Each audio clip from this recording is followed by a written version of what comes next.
Meus cumprimentos ao presidente da Assembleia Geral, Ali Trek, ao secretário-geral Ban Ki-moon e a todos os chefes de Estados e delegados aqui presentes. Senhoras e senhores, a Assembleia Geral das Nações Unidas tem sido e deve ser cada vez mais o grande fórum de debate sobre os principais problemas que afligem a humanidade. Quero abordar aqui 3 questões cruciais que me parecem interligadas. 3 ameaças que pairam sobre o nosso planeta: a persistência da crise econômica, a ausência de uma governança mundial estável e democrática e os riscos que a mudança climática traz para todos nós. Senhor presidente, há exatamente um ano, no limiar da crise que se abateu sobre a economia mundial, afirmei desta tribuna que seria um grave erro, uma omissão histórica imperdoável, cuidarmos apenas das consequências da crise sem enfrentarmos as suas causas. Mais do que a crise dos grandes bancos, essa é a crise dos grandes dogmas. O que caiu por terra foi toda uma concepção econômica, política e social tida como inquestionável. O que faliu foi um insensato modelo de pensamento e de ação que subjugou o mundo nas últimas décadas. Foi a doutrina absurda de que os mercados podiam autorregular-se, dispensando qualquer intervenção do Estado, considerado por muitos um mero estorvo. Foi a tese da liberdade absoluta para o capital financeiro, sem regras nem transparência, acima dos povos e das instituições. Foi a apologia perversa do Estado mínimo, atrofiado, fragilizado, incapaz de promover o desenvolvimento e de combater a pobreza e as desigualdades. A demonização das políticas sociais, a obsessão de precarizar o trabalho, a mercantilização irresponsável dos serviços públicos. A verdadeira raiz da crise foi o confisco de grande parte da soberania popular e nacional dos Estados e dos governos democráticos por circuitos autônomos de riqueza e de poder. Afirmei que era chegada a hora da política. Disse que governantes e não tecnocratas arrogantes deveriam assumir a responsabilidade de enfrentar a desordem mundial. O enfrentamento da crise e a correção de rumo da economia mundial não poderia ficar apenas a cargo dos de sempre.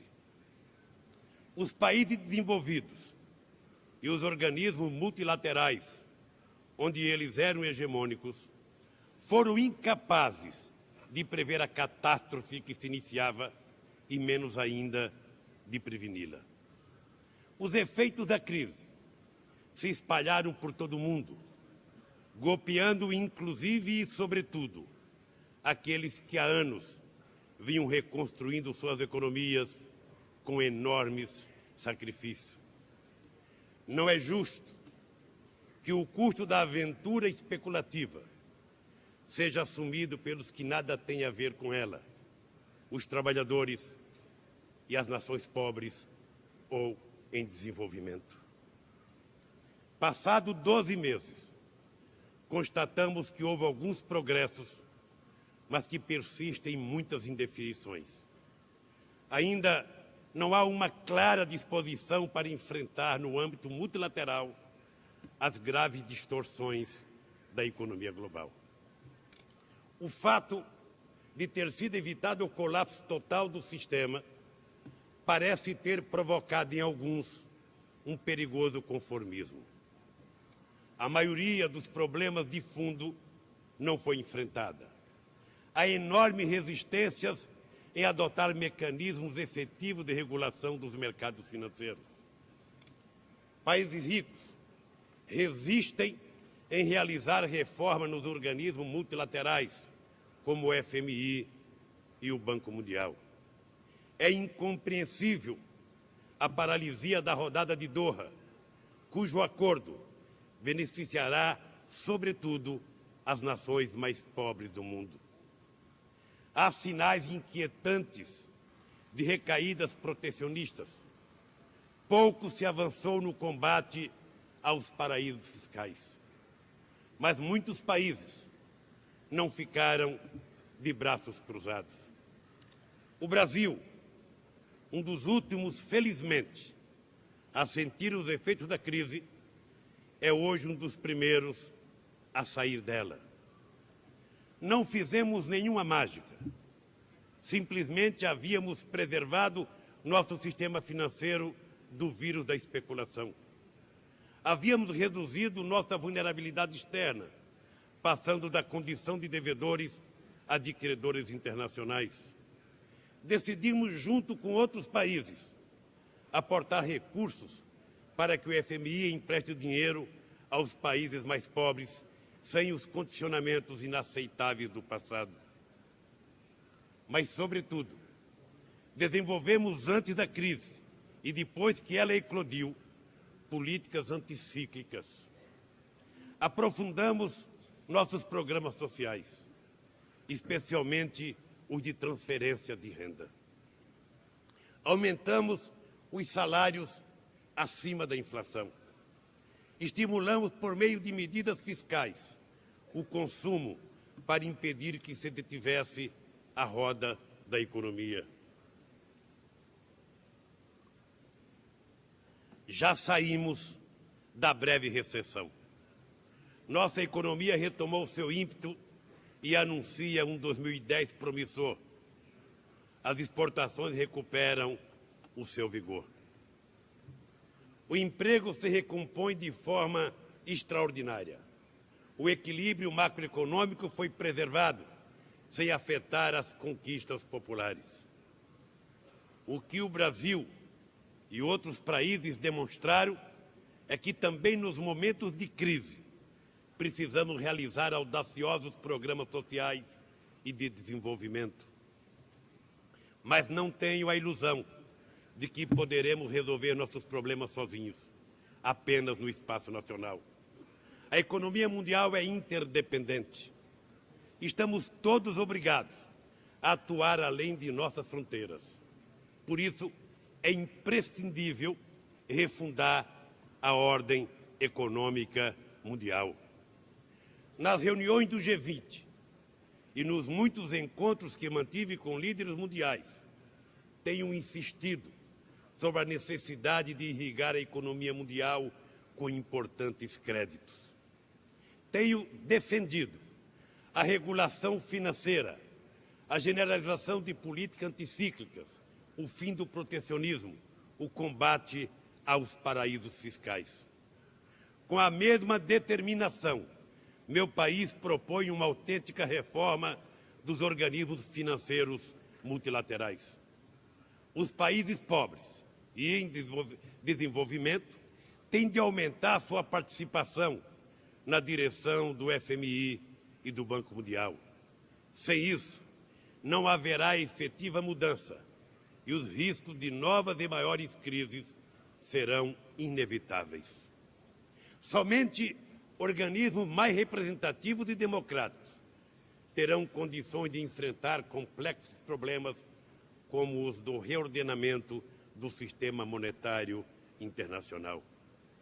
Não é possível que, passados 65 anos, o mundo continue a ser regido pelas mesmas normas e valores dominantes quando da Conferência de Bretton Woods. Não é possível que as Nações Unidas e seu Conselho de Segurança sejam regidos pelos mesmos parâmetros que se seguiram à Segunda Guerra Mundial. Vivemos um período de transição no âmbito internacional. Caminhamos em direção ao mundo multilateral, mas também multipolar, seguindo as experiências de integração regional, como ocorre na América do Sul com a Constituição da Unasul. Esse mundo multipolar não será conflitante com as Nações Unidas. Ao contrário, poderá ser um fator de revitalização da ONU. De uma ONU com autoridade política e moral para solucionar os conflitos do Oriente Médio, garantindo a coexistência de um Estado palestino com o Estado de Israel. De uma ONU que enfrenta o terrorismo sem estigmatizar etnias e religiões, mas atacando suas causas profundas e promovendo o diálogo de civilizações. De uma ONU que assuma ajuda efetiva a países como Haiti, que buscam reconstruir sua economia e seu tecido social, depois de haver recuperado a estabilidade política. De uma ONU que se comprometa com o renascimento africano que hoje assistimos. De uma ONU capaz de adotar políticas eficientes de preservação e ampliação dos direitos humanos. De uma ONU que possa avançar no caminho do desarmamento, estabelecendo um real equilíbrio entre este e a não proliferação. De uma ONU que lidere cada vez mais as iniciativas para preservar o ambiente. De uma ONU que, por meio do ECOSOC, incida nas definições sobre o enfrentamento da crise econômica.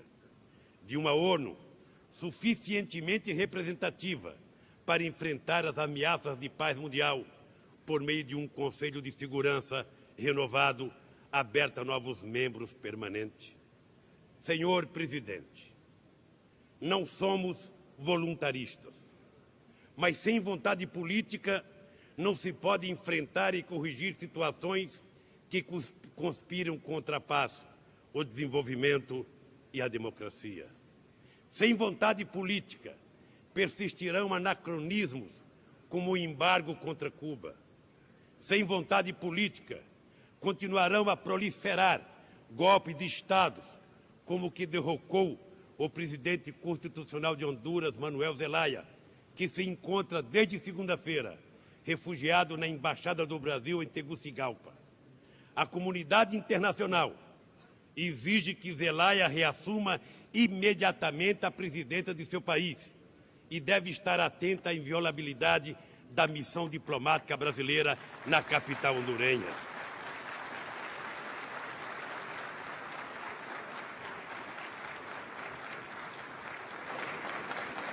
Sem vontade política, por fim, crescerão as ameaças hoje representadas pela mudança climática no mundo.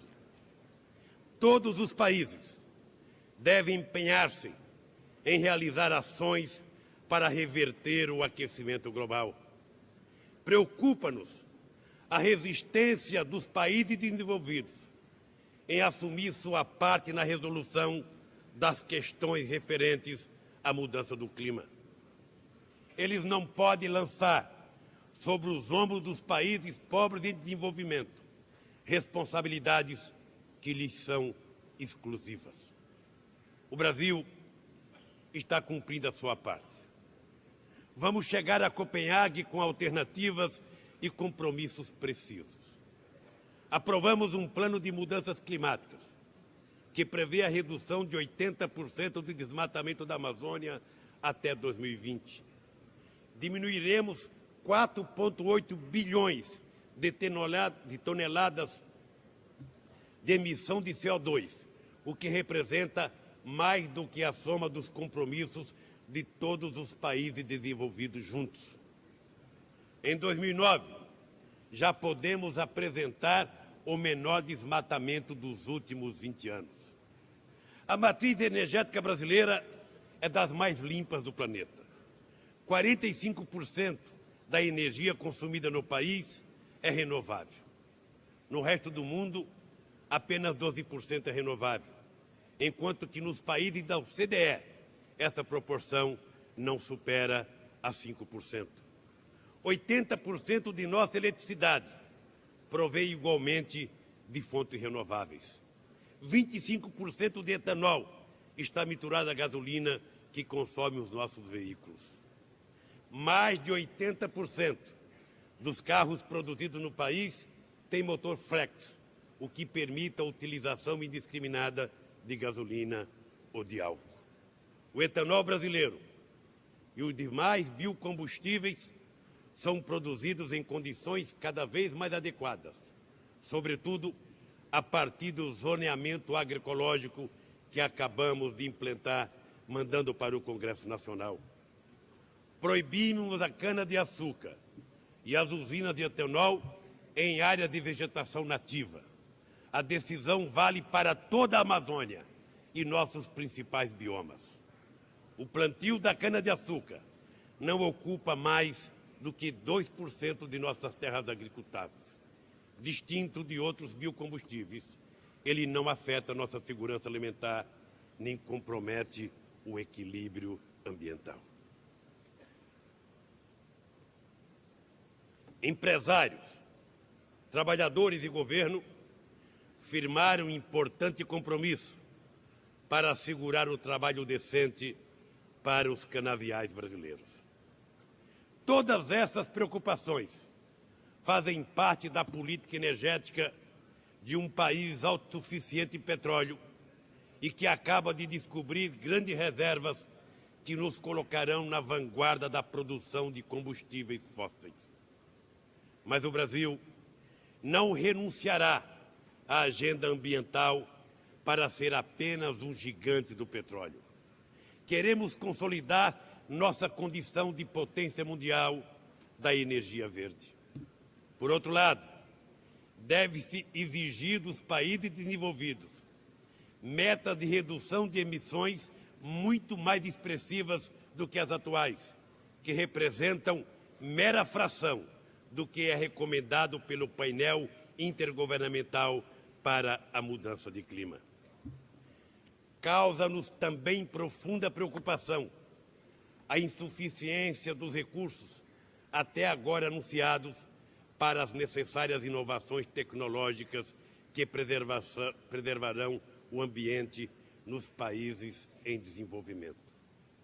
A resolução desses e outros impasses só ocorre se as ameaças ligadas à mudança climática forem enfrentadas a partir da compreensão de que temos responsabilidades comuns, mas diferenciadas. Senhor Presidente, os temas que estão no centro de nossas preocupações, a crise financeira, a nova governança mundial e a mudança de clima, têm um forte denominador comum. Ele aponta para a necessidade de construir uma nova ordem internacional sustentável, multilateral, menos assimétrica, livre de hegemonismos e dotada de instituições democráticas. Esse mundo novo é um imperativo político e moral. Não basta remover os escombros do modelo que fracassou. É preciso completar o parto do futuro. É a única forma de reparar tantas injustiças e de prevenir novas tragédias coletivas. Muito obrigado.